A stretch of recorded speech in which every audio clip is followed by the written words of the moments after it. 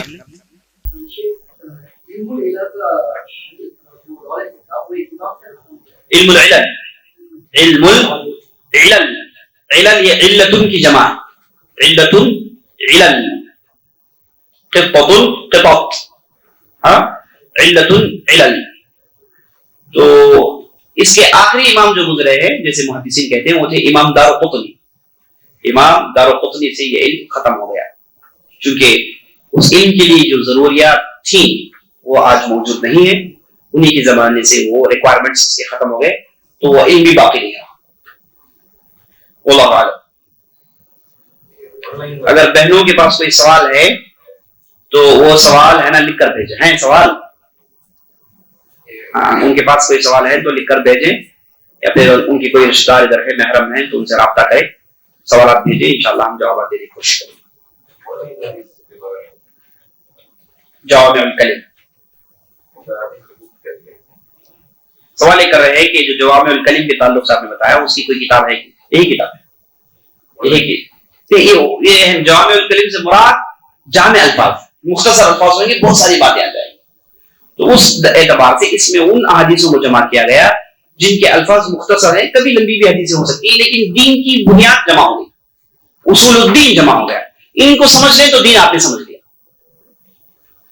اب آپ جو سوال کر رہے ہیں کہ ایک سطر کی حدیث, آدھے سطر کی حدیث, اسے لوگوں نے جمع کیا ہے, ایسا جمع کرنا مناسب نہیں ہے. حدیثوں کو کاٹنا, غیر ضروری کاٹنا, حدیثوں کو کاٹنا یہ محدث کا کام ہے. اس کے لیے ڈھیر سارے شروط ہیں. ہم دیکھتے ہیں بعض لوگوں نے حدیثوں کو کاٹ کاٹ کے اختصار الحدیث، ہم مصطلح الحدیث میں پڑھتے ہیں اختصار الحدیث کے شروط ہیں، تب جا کے آدمی مختصر کر سکتا ہے. لیکن ہمارے یہاں بعض لوگوں نے اپنے طور سے کوشش کی ہے جو صحیح نہیں ہے. ہاں معنی اس کے بدل جائیں گے اگر آدمی غیر ضروری حدیثوں کو کاٹے. واللہ اعلم.